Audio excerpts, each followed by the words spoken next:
What if everything falling apart in your life right now is not a sign that God has forgotten you, but the clearest sign that He is closer to you than He has ever been? What if the fire you are standing in is not punishment? What if it is the most precise, the most personal, the most loving act God has ever performed in your life, and you have been misreading it from the beginning? Stay with me, because what I'm about to walk you through is going to reframe every loss, every silence, every season of pain you have ever carried in the name of faith. And by the time we reach the end of this, you will never look at your suffering the same way again. There is a word in the Old Testament that most modern Christianity has quietly stopped preaching. The word is zaraph. It is the Hebrew word used for the process of refining metal, specifically the process of purifying gold and silver by subjecting them to extreme heat until every impurity rises to the surface and is removed. The same word is used in the Psalms, in Proverbs, in the prophets, and almost every time it appears, it is not describing what an enemy does to God's people. It is describing what God does to the people He loves most. Psalm 66 says, "For you, God, tested us. You refined us like silver." Not the enemy, not circumstance, not bad luck. God, deliberately, intentionally. The way a metal worker approaches a furnace, not with anger, but with purpose. This is the theology that Tozer spent his life trying to recover. The understanding that the God of the Bible is not a cosmic therapist trying to maximize your comfort. He is a refiner, and refiners do not work gently. But before we go deeper into what that means, I want to tell you about a man named Georg Philipp Telemann. You may not know that name. Most people don't. But in the early 18th century, Telemann was the most famous composer in all of Europe. More celebrated than Bach, more performed than Handel. He was prolific, successful, universally admired, and by his own account, completely hollow inside. He wrote music that pleased everyone and moved no one, least of all himself. Then his wife left him. She gambled away his savings and fled with another man, leaving him with debts he could not pay and a reputation he could not maintain. By every external measure, his life collapsed. He lost the comfortable social world he had built. He lost financial security. He lost the version of himself that the public had accepted and celebrated. And in that wreckage, something happened. Telemann began writing music that nobody had heard from him before. Deeper, more searching, more honest. Music that came not from a man performing success, but from a man who had been emptied of everything except what was real. The fire had done what comfort never could. It had burned away the performance and left the person. This is not a coincidence. This is the pattern. And once you see it, you find it everywhere. Scripture is filled with men and women whose greatest work, whose deepest faith, whose most enduring contribution came not before the furnace, but after it. Joseph did not become the man who would save nations while he was in his father's house, wearing his coat of many colors, beloved and comfortable. He became that man in the pit, in the prison, in the years of silence where God seemed to have abandoned every promise he had made. Moses did not become the deliverer of a people while he was a prince of Egypt, surrounded by power and influence. He became that man in the desert, tending sheep for 40 years, forgotten by everyone who had ever known him, until the day the bush burned without being consumed and the voice of God spoke into his obscurity.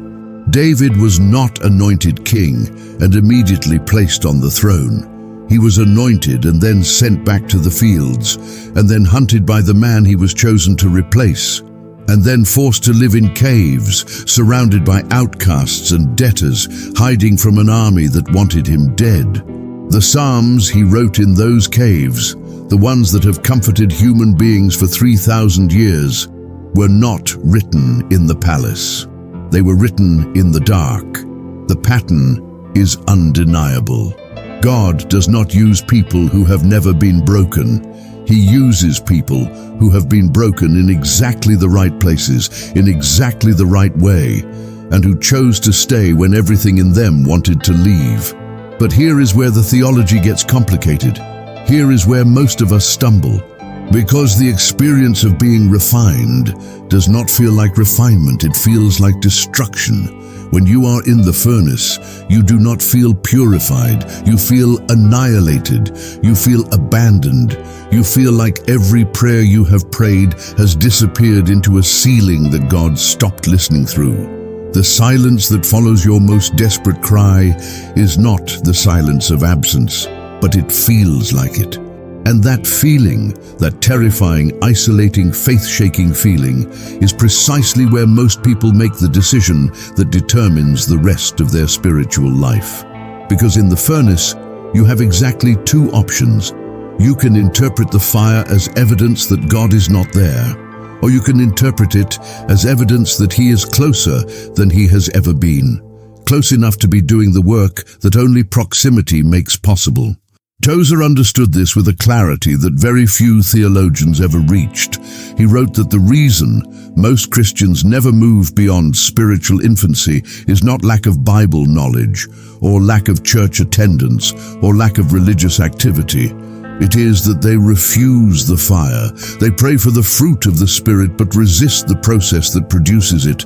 They want patience without the situations that require it. They want faith without the circumstances that test it. They want character without the suffering that forms it. And God, in His mercy, often gives us exactly what we ask for, the shallow version of what we said we wanted, without the deep version we actually need. And we call that blessing, and we build our lives around it, and we become what Tozer called Christian in name, but untested in soul. The furnace is not God's plan B. It is not what happens when plan A falls through. The furnace is the plan. It has always been the plan. The question is not whether you will enter it. The question is what you will be when you come out. I want to talk about something that modern Christianity has almost completely lost: the theology of divine hiddenness.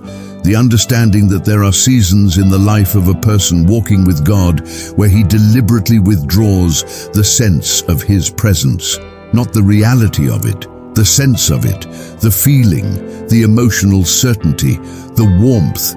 He withdraws it on purpose. The mystics called this Deus absconditus, the hidden God. Isaiah 45:15 calls God a God who hides Himself. Not occasionally, not accidentally, purposefully, as an act of love so deep that it looks from the inside like abandonment. Why would God hide from the people who are seeking Him most desperately? The answer that the contemplative tradition gives is as uncomfortable as it is liberating, because the moment you stop being able to feel God is often the moment you discover what you were actually worshiping. Were you worshiping God? Or were you worshiping the feeling of God? Were you faithful to Him, or faithful to the experience of His presence, the emotional warmth, the sense of being special and chosen and close?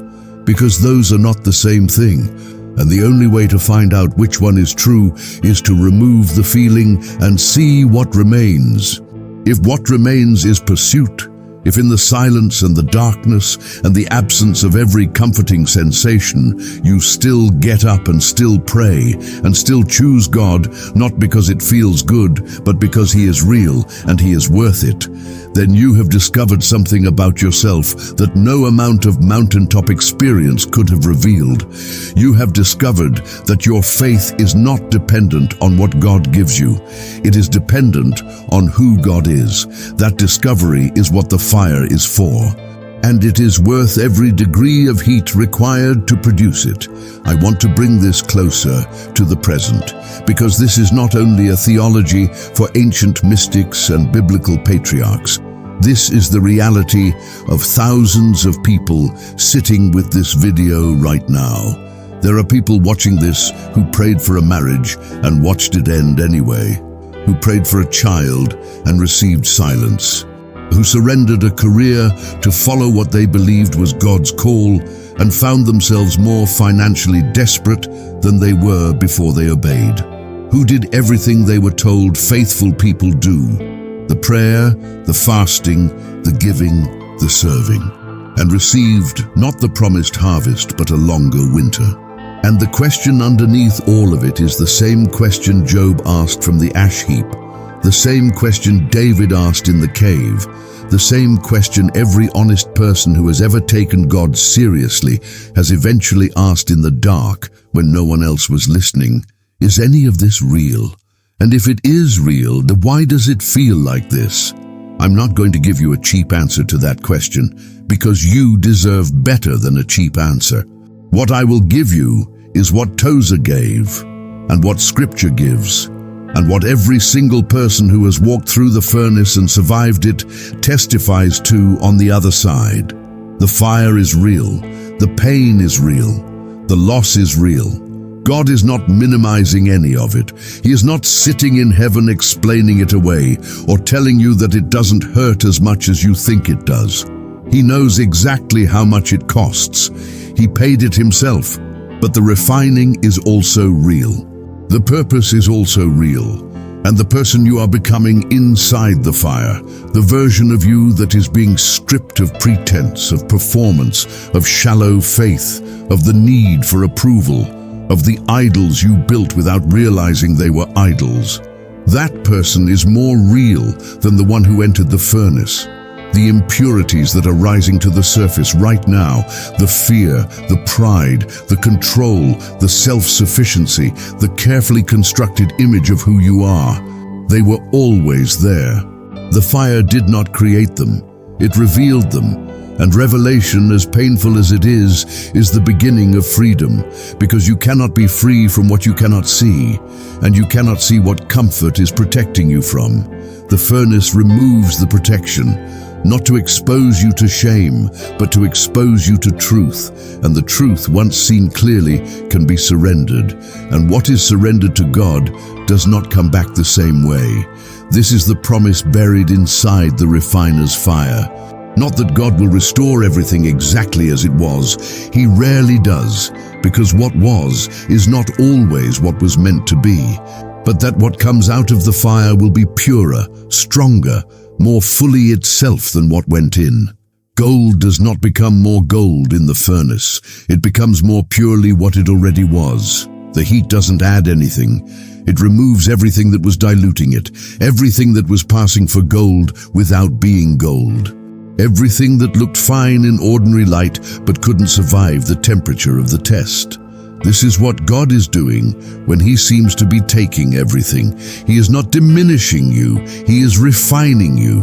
He is removing from you everything that was never truly you. Every layer of identity built on fear, on performance, on other people's expectations, on your own carefully managed image, until what remains is the person He had in mind when He made you.